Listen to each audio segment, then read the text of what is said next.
आज के टाइम में आपको वायरलेस इलेक्ट्रिसिटी का वेट तो होगा। वायरलेस चार्जर तो आ भी गए हैं, पर वह कम्प्लीटली वायरलेस नहीं है। लेकिन हमारे बीच में एक ऐसी टेक्नोलॉजी है जो बहुत पुरानी है और वायरलेस काम भी कर रही है, और शायद आपको उसके बारे में पता भी नहीं होगा। पता होगा लेकिन आपने कभी ध्यान नहीं दिया होगा। कोई भी मोटर तो आपने देखी होगी। यदि आप इंडक्शन मोटर को देखोगे तो उसके स्टेटर और रूटर के बीच में स्मॉल सा एयर गैप होता है, वह कभी टच नहीं करते, और स्टेटर से रूटर में इलेक्ट्रिसिटी का ट्रांसमिशन वायरलेस ही होता है। और मोटर तो आपको पता है काफी सालों से हमारे बीच में है, हर मोटर में ऐसा ही होता है। और एक ट्रांसफॉर्मर भी है, इसमें भी इलेक्ट्रिसिटी का ट्रांसमिशन वायरलेस ही होता है। जबकि आपको पता है मोटर और ट्रांसफॉर्मर हमारे मोबाइल चार्जर जैसे नहीं है, बहुत ज्यादा हेवी इलेक्ट्रिसिटी का इनमें ट्रांसमिशन होता है, वह भी वायरलेस। तो यहाँ पर सोचने वाली बात यह है कि हमारे घर में इतने सारे इक्विपमेंट है, वह वायरलेस इलेक्ट्रिसिटी से क्यों नहीं चलते? फिर इनमें इतनी टेक्नोलॉजी डेवलप क्यों नहीं हो पाई?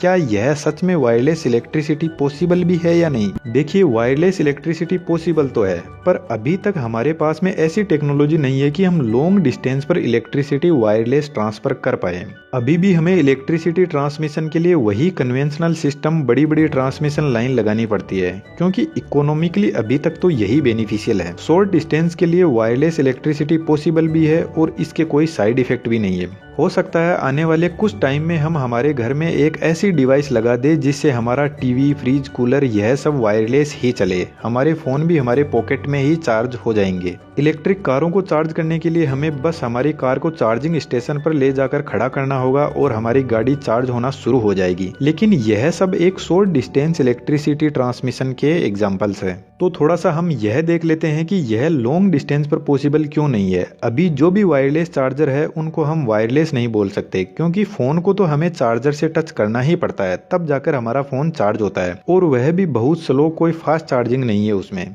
एक जो सिंपल वायर होता है, जब उससे इलेक्ट्रिसिटी फ्लो होती है तो वह वायर अपने आसपास में एक मैग्नेटिक फील्ड जनरेट करता है। इस चीज को आप आसानी से जो हाई वोल्टेज की लाइन होती है उससे समझ सकते हो। जैसे 400 केवी की लाइन है, तो उस लाइन के पास से आप निकलोगे तो आपको उस लाइन की आवाज साफ साफ सुनाई दे जाएगी। और आपने लोगों को यह बोलते भी सुना होगा कि इस लाइन के पास मत जाओ वरना यह अपनी तरफ खींच लेगी। उसके पीछे यह मैग्नेटिक फील्ड ही होता है। इन वायर के आसपास में इतना मैग्नेटिक फील्ड होता है कि हमें इनको टच करने की भी जरूरत नहीं है। यदि हम इनके पास में भी चले गए तो हमें इलेक्ट्रिक शॉक लगेगा और हो सकता है कि हम मर भी जाएं। तो इसी मैग्नेटिक फील्ड को हम काम में लेकर क्या करते हैं कि हम एक कॉपर वायर लेते हैं या एल्यूमिनियम वायर भी ले सकते हैं, और फिर उससे एक कोयल बनाते हैं, और इस कोयल को हम सप्लाई देते हैं तो यह कोयल अपने आसपास में फील्ड जनरेट करेगी। इस कोयल के पास में हम सेम टू सेम ऐसी ही एक दूसरी कोयल बनाते हैं और इसके पास में रखते हैं। तो यह जो पहली वाली कोयल है, इसमें मैग्नेटिक फील्ड की लाइन इस दूसरी कोयल को क्रॉस करेगी जब हम इसको पास में लेकर जाएंगे तब।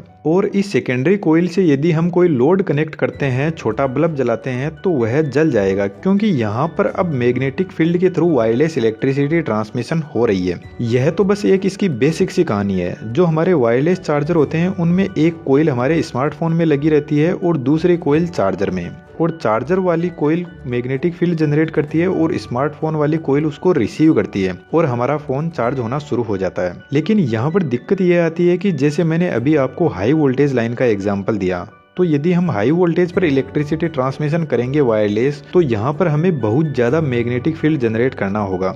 और यदि इस फील्ड के बीच में यदि कोई पर्सन आ गया तो वह इस मैग्नेटिक फील्ड के शॉक की वजह से मर जाएगा। और पर्सन की बात नहीं है, कोई भी जानवर या लिविंग बॉडी इसके बीच में आ गई तो वह तो वहीं खत्म हो जाएगी। इसलिए यहाँ पर हम रेजोनेंस फ्रीक्वेंसी को काम में लेते हैं। जैसे हमारे ब्लूटूथ वाईफाई में होता है, वैसे हमारे आसपास में आपको पता है बहुत सारी फ्रीक्वेंसी ऑलरेडी पड़ी है। ब्लूटूथ, वाईफाई, हमारे सेल फोन टावर पर हम इन सब से एकदम सेफ है। और इसी रेजोनेंस फ्रीक्वेंसी पर बेस्ड है टेस्ला कोयल। आपने टेस्ला टावर का नाम तो सुना ही होगा, जिसको महान साइंटिस्ट निकोला टेस्ला ने बनाया था। और उनका यह आइडिया था कि वह पूरी दुनिया में वायरलेस इलेक्ट्रिसिटी सप्लाई करना चाहते थे। और यहाँ तक उन्होंने 19वीं सेंचुरी में वायरलेस बल्ब को भी जलाया था और वायरलेस इलेक्ट्रिसिटी भी ट्रांसफर की थी 30 मीटर की डिस्टेंस तक। लेकिन आपको पता है सक्सेस लोगों को हजम नहीं होती, तो उनके एक्सपेरिमेंट को वहीं पर स्टॉप कर दिया गया। निकोला टेस्ला ने एक बहुत बड़ा टावर बनाया जिसका नाम था वार्डन क्लिफ टावर, जिसको हम प्यार से टेस्ला टावर भी बोलते हैं। देखिए, मैं आपको ज्यादा तो यहाँ पर कंफ्यूज करूंगा नहीं, लेकिन वायरलेस इलेक्ट्रिसिटी कितनी सक्सेसफुल है इसके लिए हमें यह सब जानना भी जरूरी है। कैपेसिटर के बारे में मैंने एक छोटी सी इन्फॉर्मेशन आपको वीडियो में दी थी, आप उसको देख सकते हो। और एक होता है इंडक्टर, जो भी अपन कोयल वाला एग्जाम्पल देखा था, इस कोयल को इंडक्टर ही बोलते हैं। अब यदि इंडक्टर और कैपेसिटर को हम एक सर्किट में लगा देंगे तो यह दोनों सर्किट में ट्रांजिएंट पैदा करते हैं, सर्किट को शांति से नहीं बैठने देते हैं। अब यह इंडक्टर और कैपेसिटर दोनों इस सर्किट में रेजोनेंस फ्रीक्वेंसी पर काम करेंगे। अब मैं आपको रेजोनेंस फ्रीक्वेंसी के बारे में थोड़ा सा बता देता हूँ। यह इंडक्टर और कैपेसिटर क्या करते हैं कि एक दूसरे को आपस में चार्ज करते हैं इस सर्किट में।